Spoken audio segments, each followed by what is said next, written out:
Hello అండి, మా కుటుంబ వంటలకు స్వాగతం. అందరు బాగున్నారా? ఈరోజు మన వీడియోలో స్పెషల్ ఈజీగా అసలు వంట రాని వాళ్ళు కూడా వండుకునేటట్టు చూపించామండి. అది కూడా ఆనియన్తో ఎగ్ కర్రీ. ఇప్పుడు ఒకవేళ మనము ఇంట్లో ఎవరు లేకున్నా కానీ వంట రాకుండా కొంచెం ఇబ్బంది పడుతుంటారు కదా, వాళ్ళ కోసం అన్నట్టు అనమాట. ఇది వాళ్ళకి యూజ్ అవుతుంది కొంచెం వీడియో. ఇంకొకటి బ్యాచిలర్స్, మళ్ళీ అసలు వంట చేయని వాళ్ళు ఫస్ట్ టైం అట్లా ట్రై చేస్తుంటే ఈ టైప్ మీరు ఒకసారి ట్రై చేయండి. అసలు ఎంత ఈజీ అంటే కళ్ళు మూసుకొని తెరిచేసరికి కర్రీ చేసి మీ వాళ్ళ ముంగట పెట్టేస్తారు. ఓకేనా? అయితే మనం ప్రాసెస్ చూసేద్దామండి. ఫస్ట్ ఒక బౌల్ తీసుకొని అందులో కొంచెం ఆయిల్ వేసేసుకొని ఒక 4-5 ఆనియన్స్ మీడియం సైజ్ కట్ చేసేసుకొని వేసుకున్న తర్వాత ఇది బ్రౌనిష్ కలర్ రావాలి, మనకి కొంచెం మగ్గాలంటే ఏం చేయాలి, అందులో మనం కొంచెం సాల్ట్ వేసుకోవాలి. కొంచెం తొందరగా మగ్గాలంటే మంచిగా కొంచెం గోల్డెన్ కలర్ వచ్చేదాకా కలుపుకుంటూ ఉండాలి. ఆనియన్స్ కొంచెం ఎక్కువ ఉంది కదా, కొంచెం కలుపుకుంటూ ఉంటే మనకి తొందరగా అయిపోతుంది. అట్లా కలుపుకున్న తర్వాత మనం దీంట్లోనే, నాకు కొంచెం ఎందుకో నాన్ వెజ్లో కొంచెం ఆయిల్ ఎక్కువ ఉంటేనే బాగుంటుంది అండి. మీకేమనిపిస్తుంది ఒకసారి కామెంట్లో చెప్పండి. అయితే అందులో తర్వాత ఒక స్పూను అల్లం వెల్లుల్లి పేస్ట్ వేసుకుందాము. అల్లం వెల్లుల్లి పేస్ట్ వేసుకున్న తర్వాత పచ్చివాసన పోయేంత వరకు కొంచెం వేయించుకోవాలి. వేయించుకున్న తర్వాత అట్లనే దీంట్లో కొంచెం చిటికెడు పసుపు వేసుకోవాలండి. చిటికెడు అంటే కొంచెం ఇంత చిటికెడు అంతా వేసుకొని కలుపుకోవాలి బాగా. కొంచెం పచ్చి వాసన పోయే వరకు కలుపుకున్న తర్వాత మంచిగా ఇట్లా వేస్తుంటే మనకు అంతా కలిసిపోతుంది ఆయిల్లో. కొంచెం ఆనియన్స్కి అట్లా ఇంకా కొంచెం మగ్గాలి. కొంచెం మగ్గిన తర్వాత దీంట్లో 1.5 స్పూన్ అంతా కారం వేసేసుకుందాము.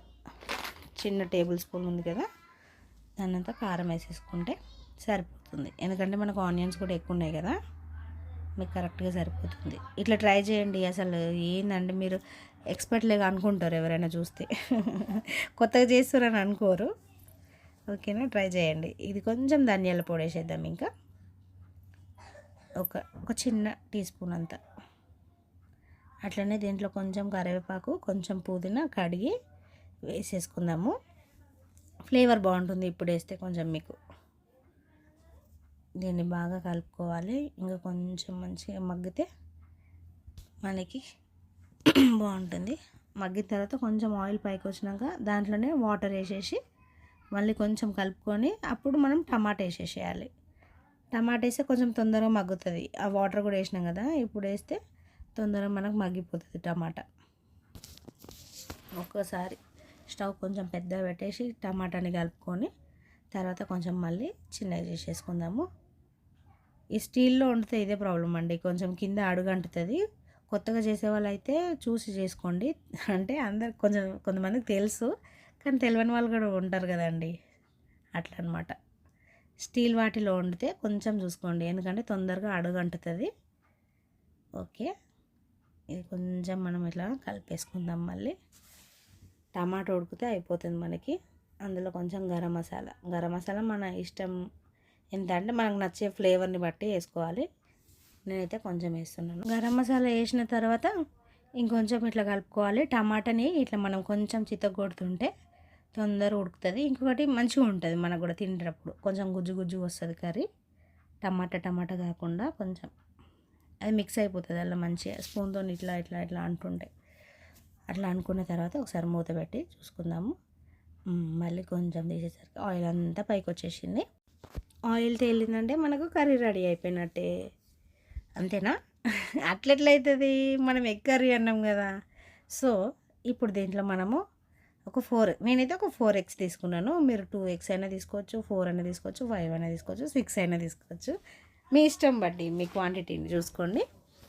అయితే ఫస్ట్ ఎగ్స్ని మనం బాగా కడుక్కోవాలండి. కడుక్కున్న తర్వాత ఇందులో పలుగొట్టి వేసేసుకోవాలి. నేనైతే 4 వేసేసిన.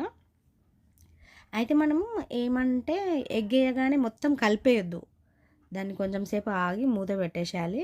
మూత పెట్టిన తర్వాత ఎగ్స్ కొంచెం బాయిల్ అవుతాయి కదా, ఉడుకుతాయి కదా, అప్పుడు దాన్ని మెల్లగా ఇట్లా స్పూన్తోని ఇట్లా మెల్లగా ఇట్లా నేను చూపిస్తున్నట్టు ఇట్లా అనాలి. అంతేగాని ఒకటేసారి కర్రీ మొత్తం ఇట్లా కలిపేస్తే బాగోదు అట్లా ఫ్లేవర్. ఇట్లా ఒకసారి ట్రై చేయండి.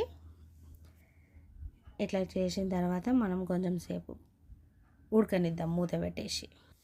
ఇట్లా మూత పెడితే కొంచెం ఎగ్ కూడా మంచిగా ఎగ్కి ఉప్పు కారం బట్టి అందులో కొంచెం ఆయిల్లో మంచిగా ఫ్రై అయ్యి బాగుంటుంది ఫ్లేవర్. సో మూత తీసి చూసేసినాము, కర్రీ రెడీ అయినట్టే అండి మనకి. ఇందులో లాస్ట్కి కొంచెం కొత్తిమీర వేసేసుకుందాము. కొత్తిమీర వేసేసుకొని కొంచెం కలుపుకొని కొంచెం అలా కొద్దిసేపు పెట్టేసుకుంటే మన కర్రీ రెడీ అయినట్టే. సో మీరు అప్పటి వరకు ఏం చేయాలంటే మన ఛానల్ని సబ్స్క్రైబ్ చేసుకోండి ప్లీజ్ అండి. లైక్ చేయండి, షేర్ చేయండి, కామెంట్ చేయండి, వీలైతే నలుగురికి షేర్ చేయండి. ఓకేనా? ఆ పక్కన ఉన్న గంట బెల్లను కూడా ఒకసారి టంగ్ అని కొట్టేసేయండి. ఈ వీడియో కనుక మీకు నచ్చితే ఒక కామెంట్ కూడా వేసుకోండి. Thanks for watching. Have a nice day. చూడండి ఎంత బాగుంది. సబ్స్క్రైబ్ చేసుకోండి, అస్సలు మర్చిపోవద్దు. బాయ్.